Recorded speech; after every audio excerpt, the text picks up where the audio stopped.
नमस्कार, स्वागत है आपका स्मार्ट नौकरी चैनल में। दोस्तों, सबसे पहले हम बात कर लेते हैं कोरोना अपडेट्स को लेके। भारत में कोरोना वायरस की रफ्तार दिन प्रतिदिन बढ़ती जा रही है और ताज़ा रिपोर्ट के अनुसार जो आंकड़े आए वो दिन के दिन भयानक नजर आ रहे हैं। टोटल आंकड़े हो चुके हैं 73,10,000 अभी तक भारत में, और मरने वालों की संख्या 1,11,000 के पार पहुंच चुकी है। सोशल मीडिया के प्लेटफॉर्म्स पे कई बार सरकार की तारीफ हुई तो कई बार सरकार की नाकामियों के भी काफ़ी कुछ खिंचातानी शुरू है। बात करें सोशल मीडिया के प्लेटफॉर्म्स के माध्यम से, कई लोगों ने कहा कि थाली ताली बजाओ आंदोलन की वजह से कोरोना वायरस की रफ्तार में कुछ खास कमी देखने को नहीं मिली और अब आंकड़े आसमान छूने लगे हैं। बात करें महाराष्ट्र में तो 1.54 मिलियन यानी कि 15,40,000 मामले अभी तक महाराष्ट्र में रजिस्टर किए जा चुके हैं और महाराष्ट्र में मरने वालों की संख्या कोरोना वायरस से 40,701 के करीब पहुंच चुकी है। और वैक्सीन को लेकर जो कोरोना वायरस की अपडेट है वो अभी तक कुछ खास नहीं है। 2021 तक वैक्सीन आने की अनुमान बताया जा रहे हैं, क्योंकि अभी तक कोई भी वैक्सीन को पूरी तरह से मान्यता नहीं मिली। चलते अगली खबर की तरफ जो निकल के आ रही। भारत को साधने में जुटे नेपाली प्रधानमंत्री भारतीय सेना के लिए करेंगे एक सम्मान। जी हां, बात करें चीन के इशारे पर चल रहे नेपाल के प्रधानमंत्री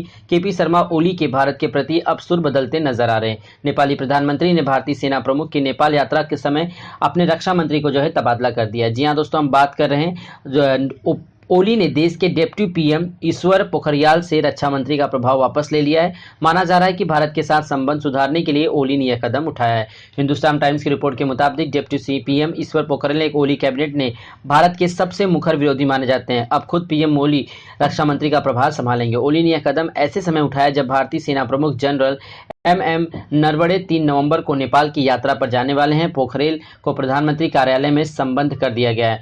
गोरखा सैनिकों को उकसाने का प्रयास किया गया है। इस तरह से ईश्वर पोखरेल मंत्री तो हैं लेकिन उनके पास कोई विभाग नहीं है। इससे पहले मई महीने में इस साल जनरल नरवणे ने संकेत दिया था कि कैलाश मानसरोवर जाने वाले लिपुलेख रोड पर नेपाल के रिएक्शन के पीछे चीन की भूमिका है। इसके बाद ईश्वर पोखरेल भारतीय सेना में वर्षों से सेवा दे रहे गोरखा सैनिकों को उकसाने का प्रयास किया था।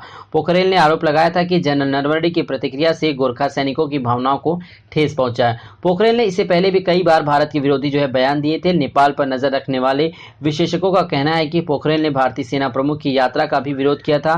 पोखरेल चाहते थे कि भारत पहले सीमा विवाद को सुलझाने के लिए वार्ता की मेज पर बैठे। पोखरेल का खुद अपनी ही आर्मी चीफ पूर्ण चंद्रा थापा ने कई बार विवाद हो चुका है। जनरल थापा ने लिपुलेख पर बयान जारी करने से इनकार कर दिया था। तो चलते हम अपने अगली खबर की तरफ। अगली खबर आ रही कोरोना वायरस की तरफ लेके। सर्दियों का मौसम आ चुका है। जी हां, और कोरोना वायरस की रफ्तार रुकने का नाम नहीं ले रही है। वैज्ञानिकों का कहना है कि सर्दियों में बूंदों के जरिए आसानी से फैलेगा कोरोना वायरस।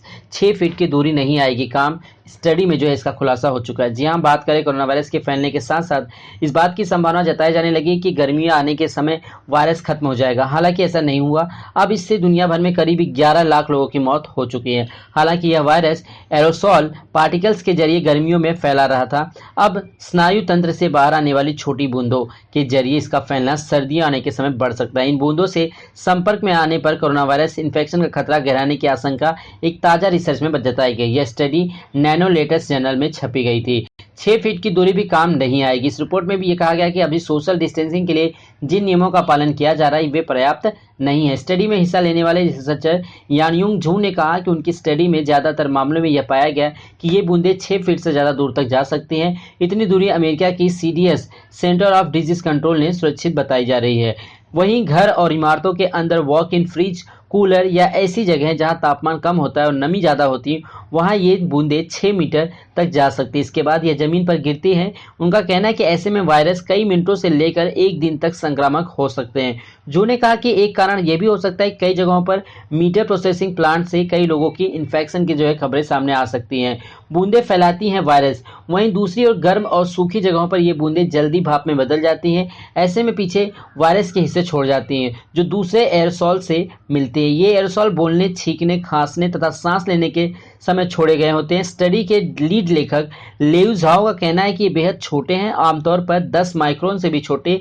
ये घंटों तक हवा में रहते हैं जिससे सांस लेने पर यह व्यक्ति को इन्फेक्ट कर सकते हैं।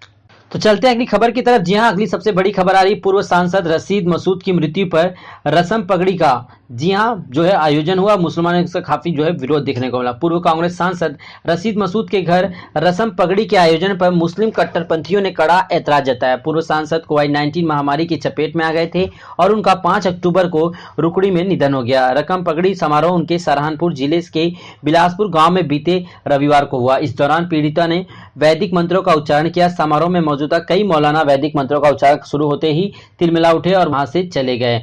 मौलाना असद कासमी ने कहा कि पगड़ी बांधना और परिवार के बड़े सदस्य को घर का मुखिया चुनना अच्छी परंपरा है, लेकिन यह इस्लामिक परंपरा के मुताबिक होना चाहिए था, न कि हिंदू रिवाजों के अनुसार।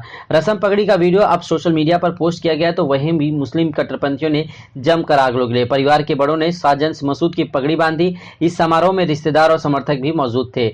जब मौलाना ने और कट्टरपंथियों ने इसका विरोध किया तो परिवार ने उन्हें बिल्कुल भी तवज्जो नहीं दी। साजन ने कहा कि यह पुरानी परंपरा है। उन्होंने कहा कि उनके दादा और चाचा की मृत्यु हुई थी, तब भी उनके हिंदू मित्रों ने इसी प्रकार जो है पगड़ी का जो है रस्म निभाई थी। साजन ने कहा कि यह पुरानी परंपरा थी, इसीलिए उन्होंने इस चॉइस को बदला नहीं। और उन्होंने कहा कि उनके दादा और चाचा की मृत्यु हो गई थी और तभी भी उनके मित्रों ने जो है इसी प्रकार का जो है कार्यक्रम आयोजन किया था। उन्होंने कहा कि हमने लोगों की भावना का कद्र किया जो इस समारोह के जरिए मेरे पिता को श्रद्धांजलि देने चाहते थे। उन्होंने कहा कि इससे किसी को आपत्ति नहीं होनी चाहिए क्योंकि इस्लाम सभी धर्मों का सम्मान करता है। बात करते हैं भारतीय कप्तान क्रिकेट टीम के कप्तान विराट कोहली के अंधविश्वास में विश्वास रखते हैं। जी हां, आपको सुनकर चौंकने की बात नहीं है। जी हां, कोहली ने इंग्लिश फुटबॉल क्लब में जो है ये बयान जारी किया। उन्होंने कहा कि मैनचेस्टर सिटी के कोच पेप गुर्डियोला से इंस्टाग्राम लाइव पर बात करते हुए, मुझे सफेद जूतों में खेलना पसंद है, खासकर बल्लेबाजी करते वक्त। यह मेरे लिए अंधविश्वास सा है। 2008 में अंतर्राष्ट्रीय स्तर पर पदार्पण करने वाले कोहली ने कहा, जब मैं बल्लेबाजी करता हूं तो यह मेरी जॉन होती है और यह समय मेरे लिए काफी काफी होता है। कोहली ने गुआर्डियोला से उनके खेल के दिनों में जूते बदलने के बारे में पूछा। इस पर उन्होंने कहा कि जब मैं खेला करता था तभी भी जूते काले रंग के हुआ करते थे, अब काले जूते ढूंढना मुश्किल है। एक दिन में जब मैं लाल रंग के जूते पहने तो मैंने सर्वश्रेष्ठ मैनेजर जॉन क्राइफ ने देखा और मुझे जूतों को बदलते काले रंग के जूते पहनने को कहा। गुआर्डियोला ने बताया कि कोविड-19 के कारण बिना दर्शकों के खेले जा रहे मैच दोस्ताना मैचों की तरह है।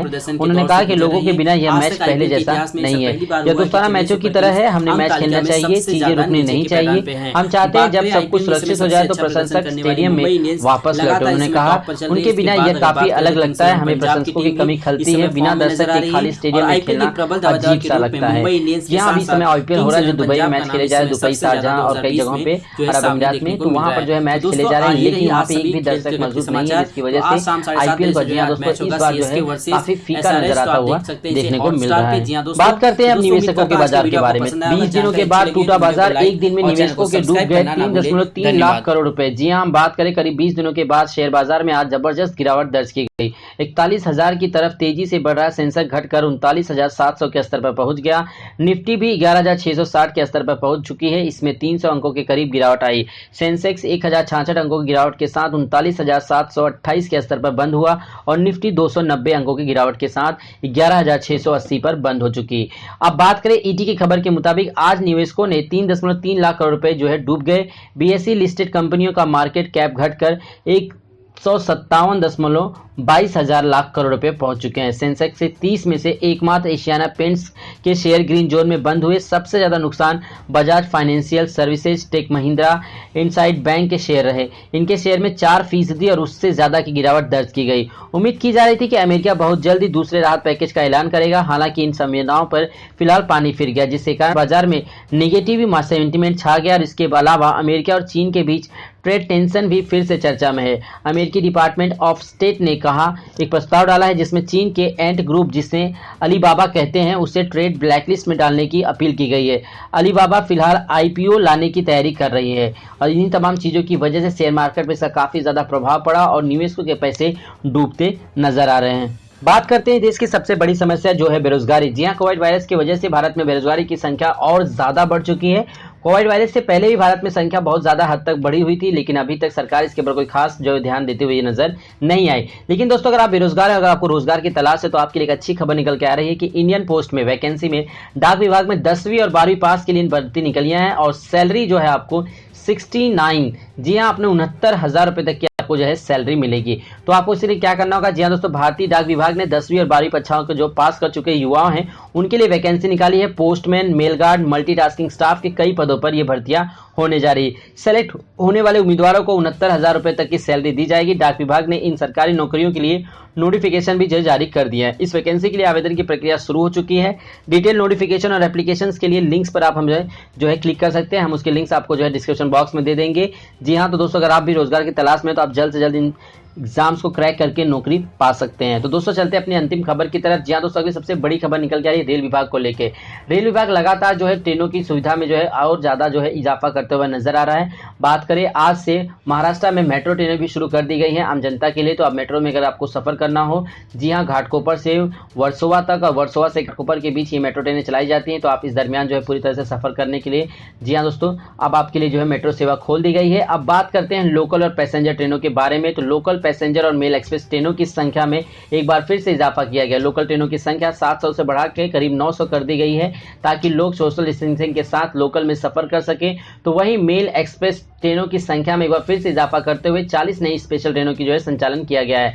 जी हाँ, ये स्पेशल ट्रेनें चलाई जा रही हैं कोविड वायरस के समय में, इसलिए क्योंकि सीजन का त्यौहार है, यानी फेस्टिवल सीजन का त्यौहार है। दिवाली, छठ पूजा और नवरात्रि एक साथ आ चुके हैं, जिसकी वजह से लोग सफर करना चाहते हो और इसके लिए सोशल डिस्टेंसिंग का पालन सही ढंग से हो, सरकार ने स्पेशल ट्रेनों की संख्या में इजाफा किया। अगर आपको भी जानना है इन ट्रेनों के बारे में विस्तार से, तो आप हमें कमेंट बॉक्स में कमेंट करके पूछ सकते हैं, या फिर आप हमें अपने रूट के बारे में बताइए कि आपको किस रूट पर सफर करना है। जैसे कि आपको मुंबई से दिल्ली, दिल्ली से बैंगलोर या जबलपुर, कहीं पर भी आपको देश में कहीं भी जाना हो, तो आप कमेंट बॉक्स में बताइए, हम बताएंगे आपके रूट पर चलने वाली तमाम स्पेशल ट्रेनों के बारे में।